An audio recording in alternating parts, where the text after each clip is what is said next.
Bonjour à tous et à toutes, j'espère que vous allez bien. Je suis content de vous retrouver. Aujourd'hui, on parle des maladies du cœur, on parle de la santé en fait du cœur et des artères.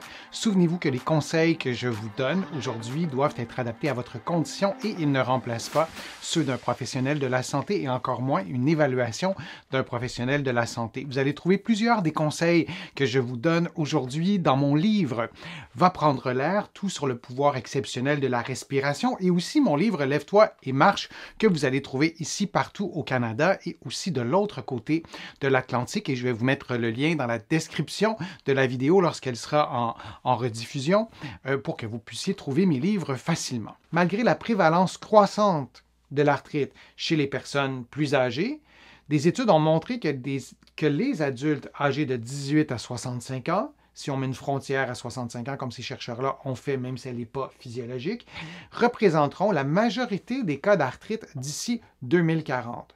Et on sait que dans les prochaines décennies, eh bien, les 18 à 65 ans représenteront une majorité de cas d'arthrite. L'arthrite, c'est lié à l'inflammation de bas niveau. Il y a des facteurs génétiques, c'est quelque chose qui est très, très complexe. Il y a une centaine et plus d'une centaine de types d'arthrite, mais c'est aussi lié à l'inactivité physique, c'est aussi lié à l'obésité, ça augmente beaucoup le risque. Et comme on bouge de moins en moins, comme on est de plus en plus en situation d'obésité, c'est probablement parmi les raisons qui expliquent cette statistique que vous voyez en ce moment, qui est quand même assez surprenante. L'arthrite, y compris la polyarthrite rhumatoïde et l'arthrose, était fortement associée à l'hypertension artérielle. Alors, on s'est rendu compte que les personnes qui avaient de l'arthrite avaient beaucoup plus fréquemment de la haute tension artérielle.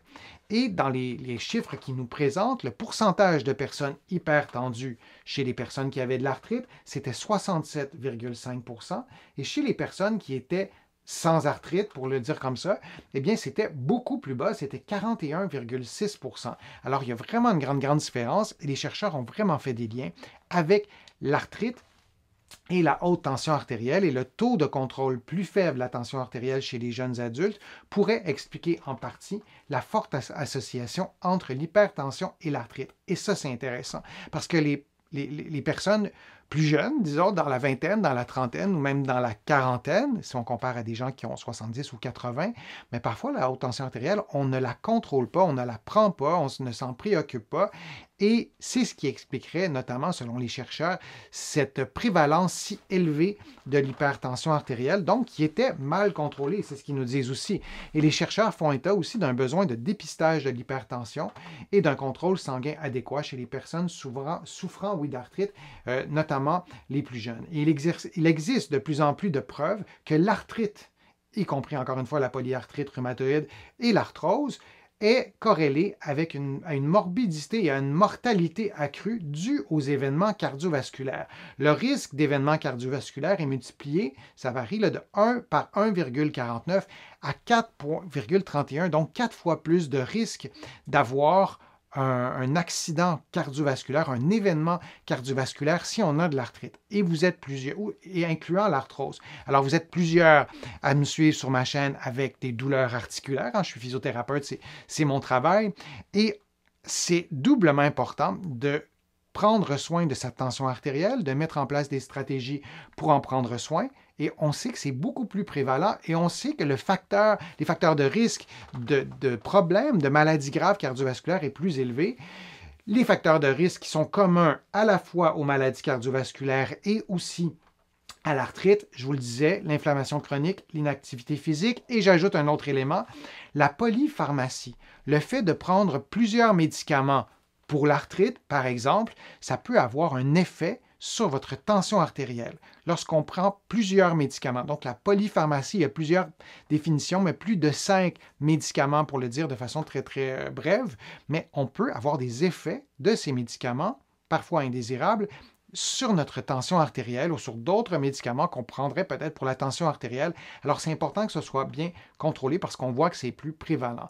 Aussi, si je vais vous donner quelques conseils, alors vous voyez quelques illustrations, et c'est des conseils qu'on entend quand même souvent, diminuer le tabagisme, s'alimenter correctement, notamment manger plus de fruits et légumes. Les nutritionnistes sont experts et expertes pour nous aider à faire ça. Consulter son médecin. Vous avez une photo de marche, donc de faire de l'activité régulièrement, ça nous aide à contrôler notre tension artérielle et notre arthrite, et de consulter un professionnel de la réadaptation. On voit un homme en train de faire un exercice pour son épaule avec un poids, avec une physiothérapeute ou de l'autre côté de l'Atlantique, une kinésithérapeute. Mais ça, il ne faut pas oublier cet aspect-là. Si je suis hyper tendu et je fais de l'arthrite et on me dit de faire de l'activité physique, mais ce n'est pas toujours simple. Si j'ai mal à 4, 5, 6 articulations, si j'ai perdu de la mobilité, alors il y a des experts de l'activité physique qui sont spécialisés chez les personnes qui ont des problèmes arthritiques. Il y a aussi des professionnels de la réadaptation, comme moi, physiothérapeute. On est formé, on a des compétences pour vous accompagner, pour vous aider à bouger, pour pouvoir le faire de façon sécuritaire, mais ce n'est pas si simple. Alors, c'est pas si simple parce qu'on peut avoir des limitations articulaires, par exemple.